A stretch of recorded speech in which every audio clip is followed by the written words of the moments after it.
भाई जी ओम शांति। ज्ञान योग चिंतन श्रृंखला में आपका बहुत बहुत स्वागत है।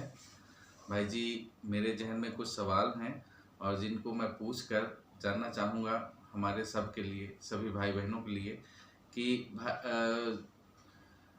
हमने भक्ति मार्ग में देखा है भाई जी कि भक्त का जो गुरु होता है वो गुरु बनाता है तो वो मंत्र एक उपलब्ध कराता है, मंत्र में कान में मंत्र फूंकता है और वो मंत्र का जाप करने के लिए कहता है या माला जपने के लिए कहता है।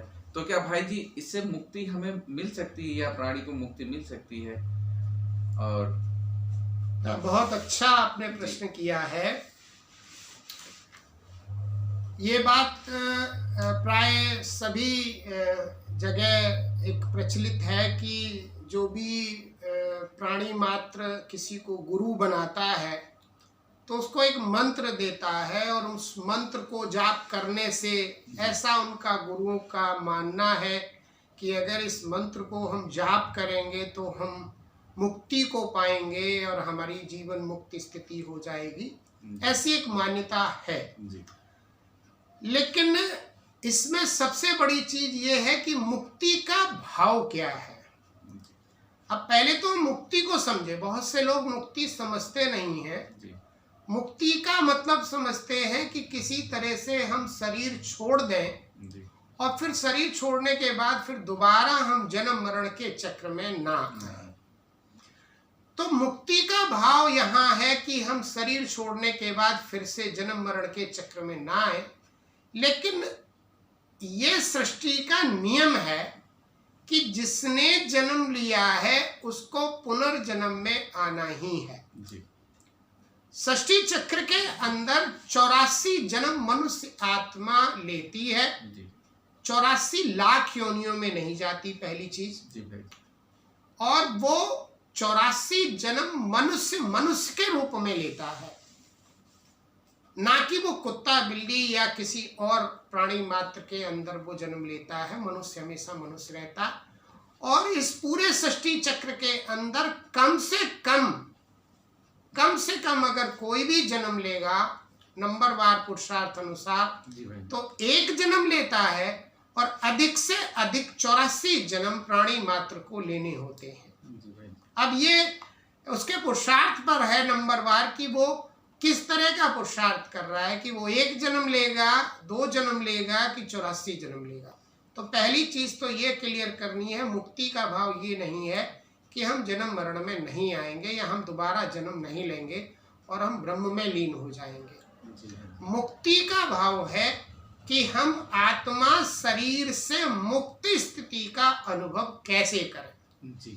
तो या तो वो जब परमधाम में है तब वो मुक्ति का अनुभव कर रहा है, या परमात्मा इस समय हमें आत्मा का ज्ञान जब दे देते हैं तो हमें मुक्ति का अनुभव होने लगता है और हमें ऐसा लगता है जैसे हमें मुक्ति मिल गई हो। जी भाई।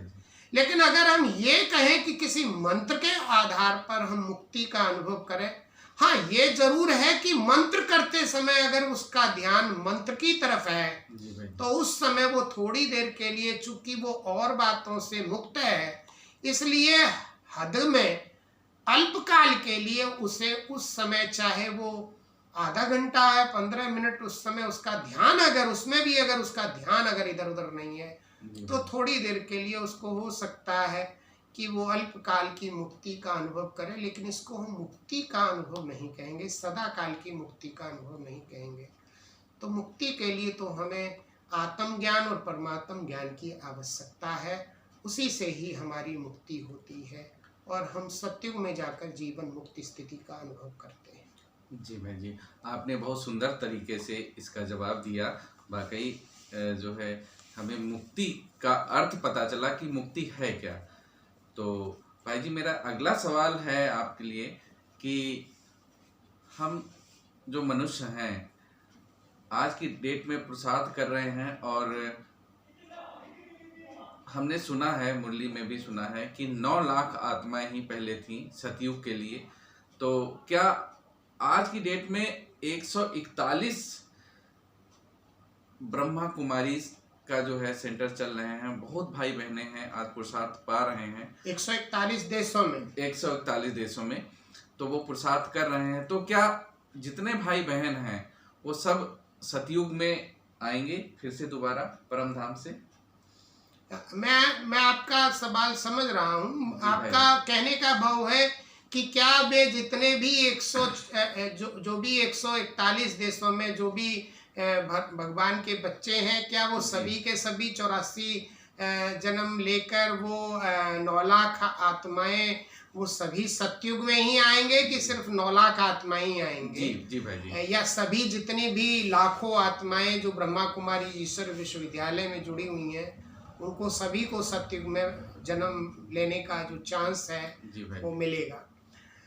ये आपका प्रश्न बहुत अच्छा है और ये समझने की चीज़ है कि हम जो भी परम पिता परमात्मा हमें प्रजापिता ब्रह्मा कुमारी ईश्वर विश्वविद्यालय के माध्यम से पढ़ाई पढ़ा रहे हैं, जो एजुकेशन दे रहे हैं, वो एजुकेशन जैसे एक बच्चा अपने मेडिकल कॉलेज में या इंजीनियरिंग कॉलेज में पढ़ता है तो वहाँ भी एक मेरिट बनती है, उसका एक उसके नंबरिंग का एक मेरिट बनाया जाता है और वहाँ भी नंबरिंग होता है, फर्स्ट डिवीजन है, सेकंड डिवीजन है, थर्ड डिवीजन है, या बहुत से बच्चे फेल भी हो जाते हैं। तो ये भी एक मनुष्य से देवी देवता बनने की ईश्वरीय विश्वविद्यालय है और इस ईश्वरीय विश्वविद्यालय में हम सब एजुकेशन लेते हैं और नंबरवार पुरुषार्थ अनुसार हम पढ़ाई पढ़ रहे हैं और उस पढ़ाई के आधार पर हम पद प्राप्त करते हैं। तो ऐसा नहीं है कि जितने भी बाबा के बच्चे हैं या जितने भी ब्रह्मा कुमारी ईश्वर विश्वविद्यालय के जो स्टूडेंट हैं जो अपने को ब्रह्मा कुमार कुमारी कहलाते हैं, वो सभी सतयुग में जाएंगे और सतयुग के पहले जन्म में आएंगे, सभी भी सतयुग के पहले जन्म में आएंगे ऐसा नहीं है। वो सभी 84 जन्म लेंगे ऐसा भी नहीं है। इसमें जो जितना जैसे पुरुषार्थ करता है नंबरवार उस अनुसार उसको पद मिलेगा। जी भाई। जिसका पुरुषार्थ अच्छा है पहले जन्म का ही है, सतयुग में भी 8 जन्म होते हैं, तो 8 जन्म में जितने भी 8 जो जन्म हैं उन 8 जन्मों में पहले जन्म की आत्माएं अलग हैं। फिर उसके बाद फिर जो आत्माएं एक बार परमधाम से आ गई फिर वो परमधाम नहीं जाती हैं। फिर नंबरवार जैसे जैसे जिसने पुरुषार्थ किया वो 9 लाख आत्माएं फिर से पुनर्जन्म में आती, लेकिन जो दूसरे जन्म में और जो 9 के बाद जो 18 लाख आत्माएं हो जाती हैं, 9 लाख फिर से आ जाती हैं ऊपर परमधाम से, जिन्होंने दूसरे नंबर का जो पुरुषार्थ किया है वो फिर आ जाते हैं। फिर तीसरे जन्म में फिर 9 लाख फिर से आ जाती। इस प्रकार से धीरे धीरे आत्माएं अलग अलग जैसे जैसे नंबरवार जैसे जिसने जो पुरुषार्थ किया है वो नंबरवार आती हैं। ऐसा नहीं कि सभी बाबा के बच्चे या जो ब्रह्मा कुमार कुमारी कहलाते हैं वो सभी सतयुग के पहले जन्म में आएंगे या पूरे 84 जन्म लेंगे। कोई 84 जन्म भी लेगा, कोई फिर 83 जन्म भी लेगा, कोई फिर 82 जन्म भी लेगा, कोई 81 जन्म भी लेगा, जिसने जैसा पुरुषार्थ किया है। जो बाबा के बच्चे फेल हो जाते हैं, चलते चलते पवित्र नहीं रहते हैं, पतित बन जाते हैं या पवित्रता उनकी या और धारणाएं कमजोर हो जाती हैं, तो वो त्रेता में भी आएंगे। ऐसा जरूरी नहीं है कि वो सतयुग में ही सब आएंगे, त्रेता युग में भी आएंगे।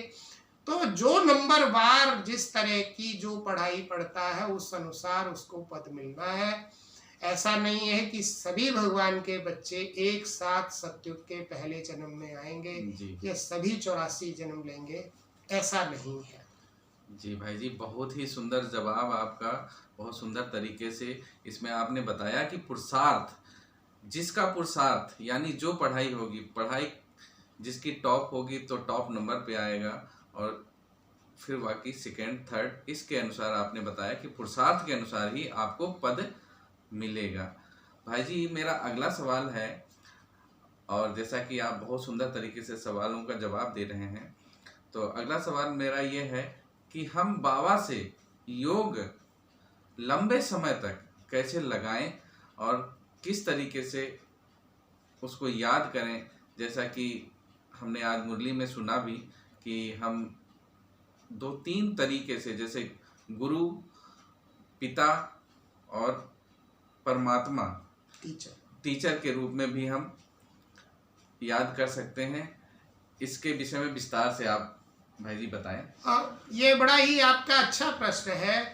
बाबा के बहुत से बच्चे कहते हैं कि हम अधिक समय तक मेडिटेशन में टिके रहें, इसके लिए कोई ऐसा अच्छा तरीका, विधि कोई ऐसी हमें मिल जाए जिससे हमारा योग बड़ा ही मनोरंजक हो जाए और बहुत लंबे समय अंतराल तक हम योग के उस स्थिति में टिके रहें। उसके लिए बाबा ने बहुत ही प्यारी परमात्मा ने जो शिक्षाएं दी हैं, वो सबसे अच्छा जो परमात्मा का कहना है कि बच्चे परमात्मा को 3 संबंधों से आप याद करो। पहले तो वो पिता हैं जी, और फिर वो हमारे टीचर भी हैं, सच्चे पिता हैं, सच्चे टीचर हैं, फिर सच्चे सतगुरु भी हैं। तो तीनों संबंधों से अगर हम याद करते हैं, वो हमारे पिता हैं, बाप हैं, तो बाप के रूप में हमें वो वर्षा दे रहे हैं। तो वो परमात्मा से जो हमें सुख शांति आनंद पवित्रता के जो सागर हैं, उनसे सुख शांति आनंद पवित्रता ज्ञान गुण शक्तियां जो मिल रही हैं, वो वर्षा हम याद करें काफी समय तक। इस स्थिति में हम बहुत देर तक परमात्मा से वो करंट लेते रहें और इस स्थिति में टिके रहें। जो परमात्मा की प्रॉपर्टी है, उस प्रॉपर्टी को हम परमात्मा से रिसीव करते रहें।